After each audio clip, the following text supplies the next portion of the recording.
Bom, nosso convidado de hoje, ele tem 50 anos de televisão, 50 anos de carreira.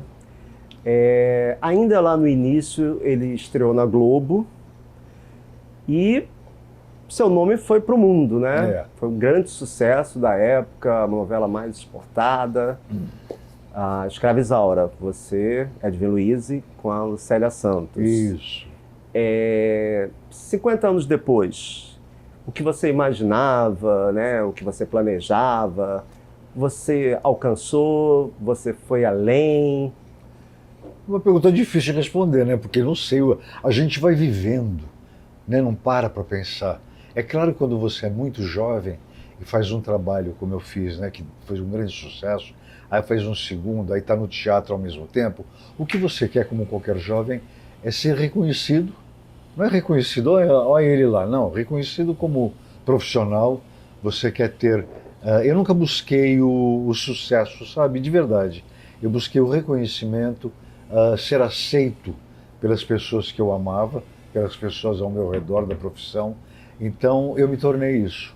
Hoje eu sei, sobretudo em teatro, que eu sou uma referência pelos papéis que eu fiz, pelos prêmios que eu recebi. Eu vejo hoje, é muito gostoso, porque não é coisa que a gente fala, mas eu vejo jovens atores chegar perto de mim com uma certa... Como eu lá atrás, né, quando eu via alguém que eu amava, que gostava, que eu respeitava como ator, eu ia meio solícito demais. E quando eu percebi isso, que as pessoas estavam lidando comigo com uma certa deferência, foi muito bacana, foi muito bom para eu me acalmar, sobretudo. Porque o meu anseio de agradar era enorme, o meu anseio de fazer coisas importantes era enorme. E à medida que eu percebi que eu estava já uma referência dentro do ramo, eu me aquietei mais. Hoje eu vivo mais tranquilo, é muito bom. Em que momento, assim, que você começou a sentir isso? Quando eu fiz uma peça chamada Eu Sou Minha Própria Mulher. Está fazendo uns 12, 13 anos. É claro que eu já senti esse movimento, mas quando aconteceu essa peça, eu acho que foi a coisa definitiva que aconteceu, como aquele ator que chega no seu auge, porque a peça só pode ser feita por atores que passaram por muitas coisas. Eu fazia 22 papéis, com vozes e posturas diferentes, então eu precisava ter um equilíbrio de concentração muito grande e precisava também ter uma disciplina muito grande, que só a idade que te dá mesmo, né? E lá no início, nos anos 70, quem eram as suas referências, aqueles que você chegava e tentava absorver um pouco deles? Olha, quando eu comecei, tinha uma turma de teatro que eram aqueles atores que estavam no auge da sua performance e, ao mesmo tempo, aqueles que fundaram o teatro mais moderno no Brasil. Porque antigamente era uma coisa muito à la portuguesa, com sotaque português, inclusive.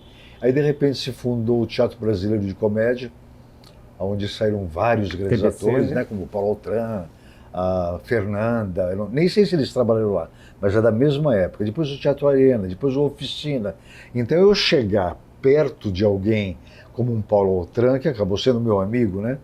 Eu me lembro quando eu fiz a Escrava Isaura, eu estava sentado na cadeira, porque lá era na época da Escrava Isaura, era tudo junto, todas as novelas se maquiavam juntos. Você pegou aquela época que a gente era na Globo, na Lopes Quintas. Não na época da Escrava Isaura, mas fiz. Tinham 3 estúdios, 3 novelas sendo gravadas, todo mundo ia para o mesmo camarim para se maquiar.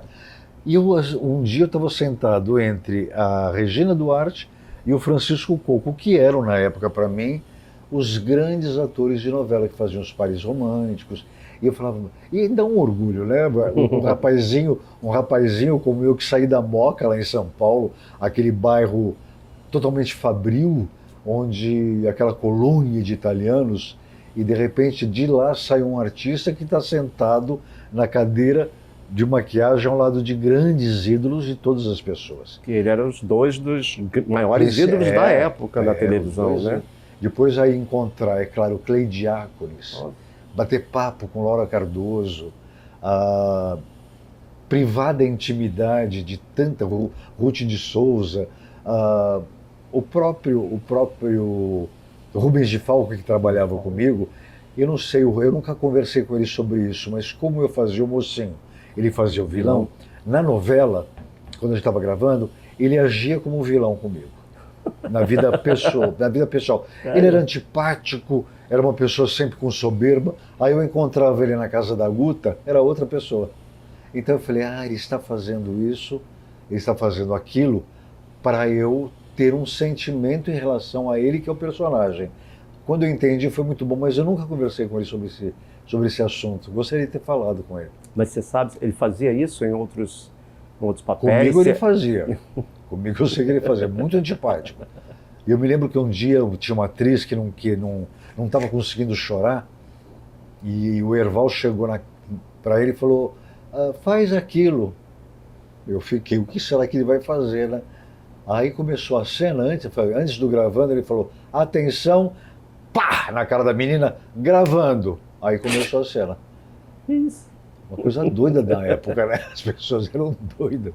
Mas aconteceu isso, eu presenciei. Caramba. Atenção, pá, gravando. Aí a menina começou a chorar, é claro, né? De dor, de ódio. Pode dizer quem era? Eu nem lembro. Era uma atriz. Porque a novela Escravizaura tinha muita gente começando e muita gente que nunca mais ouvi. Não sei se você lembra do elenco. Lembro. Tem o Rubens de Falco, eu, Lucélia, aí Norma Blum, Gilberto Marinho. Mas aí tem uma série de escravos, tinha uma série de nobres. Tinha um homem que fazia o pai da Clarice Bujanra, Tinha. que era o José Maria Monteiro, seria esse. E tinha um pessoal assim, umas meninas que... Era uma menina da Senzala, mas que trabalhava na casa junto com a Rosa, junto com outras pessoas. Era uma dessas meninas, que ele sentou-lhe um tapa. Bom, no momento você já se apresentou em São Paulo, em algumas cidades brasileiras, e ainda tem apresentações para fazer ao lado da Arlete Salles, né? A peça Ninguém Dirá Que É Tarde Demais. Isso. Ela faz uma reflexão, fala sobre aquele período duro da pandemia, mas é uma comédia, né? É uma comédia dramática, né? Porque tem cenas muito pungentes e tem cenas hilárias. Ela leva uma mensagem de esperança, de que é possível ser feliz apesar de certas situações. Apesar da situação e apesar da idade. Porque são duas pessoas idosas, né? Seria na base dos personagens, teriam mais ou menos 76, 77, que é a idade que eu tô. A Arlete é um pouquinho mais velha do que eu, mas ela está muito bem fisicamente, muito bonita. E a gente fazia dois senhores que se apaixonavam, né? Ou fazemos, porque a gente ainda tem coisas para fazer pela frente, estamos buscando fazer mais. Mas essa peça foi uma delícia gravar para eu lembrar todos nós lembrarmos do futuro. Essa peça começou a ensaiar no meio da pandemia, quando o período ainda era brabo, usando máscara e tudo, e falava justamente de um período de 2 meses antes, a época que não podia nem sair de casa. E todo mundo reconhece isso, né? Não há quem não tenha passado por isso. Só que não tem o drama da coisa. Tem apenas uma mulher convivendo com seu neto, que chegou da Europa por causa da pandemia, e eu convivo com meu filho, que eu fui morar na casa dele por causa de dinheiro, por causa da pandemia também, para ele cuidar de mim. E aí esses dois velhos, uma certa altura, coincidentemente, resolvem sair naquele dia. Ela, na verdade, quando eu faço assim, é porque ela é ao lado do cenário dela e o meu é esse, né? A Arlete, ela se incomoda muito com a minha presença sem me conhecer, porque eu toco música alto, porque eu deixo roupas embaixo do prédio para pegar, então ela acha uma confusão. E eu reclamo dela, da máquina de lavar roupa, que faz muito barulho, bate na parede, me acorda. Então são duas pessoas que não se gostam, que se encontram, de repente, sem querer, num dia especial que os dois resolvem sair pela primeira vez de casa. Eles se conhecem e daí desenvolve a história. Você encontrou algum ponto de identificação com a sua vida? Eu lembro de falar com você por telefone durante a pandemia, né? E você falando que estava fazendo uma reflexão sobre o seu papel na vida. Aí a que conclusão você chegou, ainda não chegou, e teve essa identificação com esse texto? Querido, deixa eu te falar uma coisa. Quando a gente chega na idade que eu tô, não há como evitar você pensar na tua partida, né? A gente vai partir. Eu sei que eu tenho muito menos tempo para viver do que muita gente que convive comigo. É inevitável. Eu, como sou muito organizado, eu não tenho problema de ir embora. Eu tenho o problema de deixar tudo certinho para ninguém ter problema. Então eu bolei até como se deixei dinheiro especial para o meu enterro. Sério? Porque, claro, porque eu vou dar. Como é que vai enterrar ele? Sozinho, joga numa vala, tem que ter um lugar para ir. Eu penso em tudo isso. E com isso você fica refletindo justamente assim. Eu cumpri a minha missão, eu estou cumprindo a minha missão, eu semeei alguma coisa boa, né? Porque eu acho que você vai viver com as lembranças que os outros terão de você. Como ator, eu sei que eu terei muita lembrança através de filmes, vídeos, enfim, vai ter sempre um registro meu. Mas a gente tem muito medo de ter vivido e não ter vivido para nada. Eu acho que esse é o grande mote. Nasci, vivi e fui embora. Eu deixei alguma coisa. Como é que foi minha vida? Então a minha reflexão era se eu tinha cumprido o meu papel nesta minha vivência. Eu não cheguei a conclusão nenhuma ainda, não, até porque eu acho que eu vou viver muito. Muito, muito mesmo. Sou muito saudável para ter 76 anos, nem eu ponho a perna aqui, não pego gripe, não peguei a Covid, porque eu falava, não pego. Todo mundo falava, olha que tome cuidado. Eu falei, não pego. Nunca peguei gripe, nunca peguei de cama na minha vida. Nunca, nem aparelho de medir coisa eu tenho em casa, porque nunca tive febre. Nunca tive febre, eu achei estranhíssimo. Estranhíssimo bom, né, claro? É. Não quero ter, não. Tem que ser estudado, né? Eu acho, na Covid eu falava, gente, acho que tem que me estudar, porque todo mundo tem, e eu não tenho, né? Todos os meus amigos pegaram. Eu convivo com uma turma, nós somos uns 12, 14, que jogamos carta de vez em quando, é isso. Quem não tá, põe outro, e vamos para Angra juntos. Todos pegaram. Eu não. Agora, você tem uma coisa que que você falou, você está super bem, ainda vai ficar muito tempo, mas você tem um incômodo com essa ideia da finitude da vida, né? Quem não tem? Acho que a gente tem sim. Eu falo assim, eu não tenho medo da morte em si, eu tenho medo de morrer. Porque se eu tivesse uma fé profunda, uma fé bem forte em qualquer religião, em qualquer Deus, em qualquer... Eu acho que eu teria mais paz. A pessoa que acredita, eu acho que é mais fácil. Que vai ter alguma coisa, né? Além depois? Eu acho aquele que não é que eu não acredite. Eu não acho que é do jeito que as pessoas escrevem, ou profetas escreveram, a Bíblia escreveu. Eu não acredito que seja desse jeito. Mas eu acredito em alguma força maior que nos rege e que nos ampara. Né? Eu acho que eu serei amparado.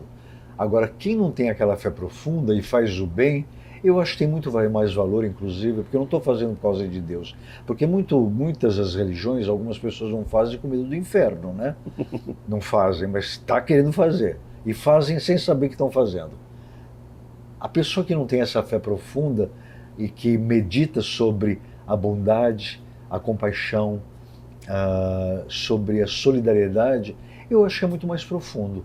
Porque está fazendo porque acha legal. Não é por nada, é só por uma questão ética e moral. Não faço porque é pecado, né? Não faço erros por causa de pecado. Eu faço porque eu quero ter uma conduta ética. Errei muito durante a minha vida, mas errei para danar. Se alguém me perguntasse assim, você mudaria alguma coisa da sua vida? Eu mudaria tudo. Eu errei muito, errei mesmo. Mas ao mesmo tempo eu tive... Em tudo, profissionalmente, profissionalmente, amorosamente, eu falei coisas que eu não devia, eu deixei pessoas partir sem um último abraço bacana, eu tenho um pouco, eu sou muito... Eu tenho uma couraça grande para eu poder viver legal. Então eu acho que às vezes eu me blindo, parece que eu não estou sentindo, mas estou sentindo mais do que aquele que está sentindo. É que eu me blindo. Você tem um medo de mostrar seus sentimentos? Medo de sofrer mesmo. Medo de sofrer. Então eu sou muito frio às vezes em relação a algumas coisas. Mas eu sou muito amoroso. É duro falar de si próprio, amor. Eu sou amoroso, né? Mas eu gosto, eu sou afetuoso, amoroso. Eu lembro assim, eu acompanhei boa parte da sua carreira, assim, como espectador, desde lá do início. Enfim, cobrir estreias suas, sei o quanto você é querido pela classe. a imagem que eu tenho sua de ser realmente um workaholic, de gostar de trabalho, de viver para o trabalho, Isso. você mesmo já me disse isso. Você acha, então você chega a ter um certo arrependimento de ter deixado um pouco a vida pessoal, né, de lado, de repente não ter se dedicado, de repente ter se casado, de ter tido um filho. Hoje eu tenho um filho. Você adotou de coração um filho, neta. tem uma neta, mas de não ter tido o teu como você já pensou no passado em ter. Pensei muito. Mas esse é um dos arrependimentos? Você falou uma coisa, eu cheguei a pensar uma época, porque eu pus a profissão como minha meta. Eu só me sinto pleno como homem, como cidadão, como gente, se eu estou em cima de um palco. Não é nem fazendo televisão. Quando alguém fala comigo, pô, que legal te conhecer, faz um dia eu faço assim, quando eu falo, te vi na peça, meu sorriso já abre. Porque na televisão é tão banal, todo mundo que faz é reconhecido.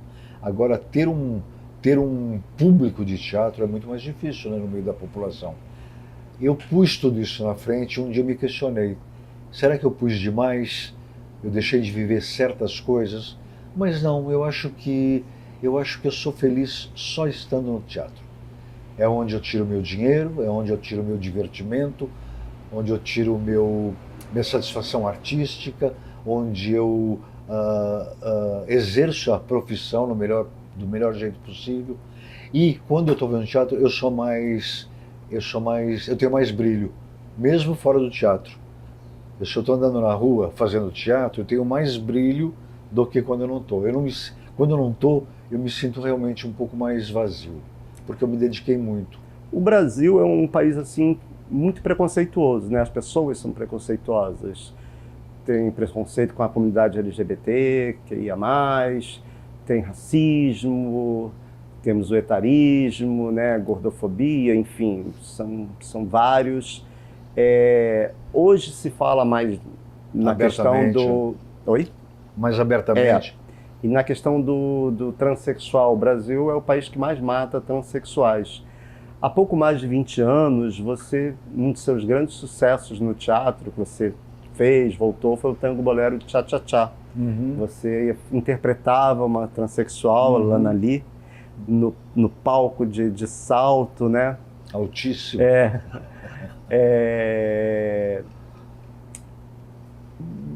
Lidando com isso no palco naquela época e vendo hoje ainda esse preconceito, como é que você enxerga, né? Quer dizer, ali já era um alerta. Muita gente já assistiu, acho que você teve mais de 500 mil espectadores, sei lá. Muita gente. Eu acho que aquele personagem, eu acho que ajudou muito. Porque ele era um personagem tão simpático. O ator que fazia, no meu caso era eu que fazia, e vivia aquilo tão na plenitude daquele personagem, que eu acho que ajudei muito a entender. Porque a peça falava justamente sobre isso. Um homem, pai, filho, some da vida de uma mulher de repente, volta 10 anos depois para contar que fez a operação e virou um homem, virou uma mulher. Na época a gente falava mulher, não tinha essa coisa, porque hoje as denominações são muito hoje complicadas. Tem várias vezes, naquela época não tinha ainda Não tinha isso. Então, eu sinto que eu contribuí. Agora, nós no ensaio nunca nem conversamos sobre esse assunto. Engraçado, né? Porque para nós era tão banal, né? A gente conheci muitos. Hoje eu não sei os nomes mais. Como você vê esse preconceito que existe, né? Como eu falei, o país que mais mata trans, as pessoas se incomodarem tanto, porque todos temos problemas, né? Eu, você, todo mundo, muitos problemas a resolver e ainda alguém se dá conta de tomar conta do que a outra pessoa está fazendo, do que a outra pessoa gosta, do que faz. Sabe, me interessa muito conhecer uma pessoa que tem esse problema. Porque eu queria conhecer essa cabeça. Os psicanalistas geralmente dizem que qualquer pessoa que tem um problema muito grave com a comunidade gay é porque tem alguma coisa latente, não resolvida aqui dentro dessa cabeça, que o outro incomoda porque passa a ser o seu espelho, né? dentro de um mecanismo totalmente torto. Eu gostaria muito de conhecer, porque eu não entendo você se incomodar com a vida do outro, seja por cor de pele, seja por religião. Religião ainda eu acho que dá para entender, porque a coisa é levada a um extremo tal, né? Porque uma religião fala da outra, e dizem os psicanalistas que geralmente essas pessoas que têm problema é porque ela vê alguma coisa nesse lado que, que o perturba. É uma perturbação, talvez pelo espelho. Ou a pessoa gostaria de experimentar, ou a pessoa gostaria de amar um homem, ou a pessoa gostaria de se vestir de mulher, alguma coisa tem. E assim em relação a todos os preconceitos, né? Atualmente com a política, né, essa mistura da política com a religião, misturou-se muito isso, todos esses preconceitos que vimos à flor da pele nos últimos 4 anos do governo recém-terminado, né? A sua classe, né, foi bem desfavorecida, né? É a tal da história da Lei Rouanet, e alguns artistas consagrados, meio que entraram na defesa do outro. A gente pode citar a Cássia Kiss, que a gente viu cenas dela lá. Eu conheço umas 5 pessoas só. Rezando, a Regina Duarte. Não dá para entender. A gente conversa entre nós, conversamos, e é muito simples você falar assim, a Cássia enlouqueceu, a Regina sempre foi assim. É muito fácil falar. Eu já convivi com as duas, de frequentar a casa, de dar carona, de ter amizade, e eu gosto das duas, dessas duas que você falou. Mas tem outras pessoas, gosto muito. Eu estou lembrando de uma terceira e de uma quarta, não vou falar o nome não, porque não é tão difundido como a Regina e a Cássia deram a cara. Eu sei mais, tapa, assim. E deram a cara a tapa, então a gente pode falar mais tranquilamente. Mas são muito poucos. Se você pegar uma classe que tem, vamos supor, 5.000 pessoas, e são 10 que são a favor do Bolsonaro, tem alguma coisa errada aí, né? Tem alguma coisa errada. Não é possível que essas 5 pessoas que estejam certas. Eu acho que o Bolsonaro, ele liberou dentro de algumas pessoas uma coisa que estava muito reprimida. Né? O preconceito, você estava falando do preconceito em relação à comunidade LGBT, que ia mais, né? Agora é assim. Essas pessoas tinham já esse sentimento. O Bolsonaro apenas deu um start. A cabeça dela, a liberação de arma, já tinha pessoa que queria fazer coisas horrorosas com o revólver. O Bolsonaro só liberou. Quer dizer, o brasileiro demonstrou com o Bolsonaro que a nossa sociedade, ela realmente tem 2 tipos de pessoas. Não digo nem bolsonaristas, nem lulistas, eu não sou lulista e votei no Lula. Eu apenas não queria o Bolsonaro. A gente conhece as pessoas totalmente progressistas, as pessoas libertas dos seus preconceitos, a gente vê pessoas mais humanas, e o outro lado a gente conhece um Brasil onde tem o preconceito, o retrocesso, a violência. Então a gente foi muito duro a gente constatar isso, que existe tanta gente que é a favor da violência, a favor da arma, a favor do preconceito. É muito duro isso. Você convive com essas pessoas, né? Como você visualiza assim o futuro, esses 4 anos? Porque a gente vem tendo notícias, uma mais assustadora que a outra, né? Não, e ao longo da minha vida eu presenciei muitas coisas estranhas, né? Eu presenciei o começo da ditadura, depois eu presenciei o final da ditadura, eu presenciei a morte do Tancredo, a eleição do Collor, aí Sarney, aí Itamar. Foram tudo coisas estranhas que foram acontecendo.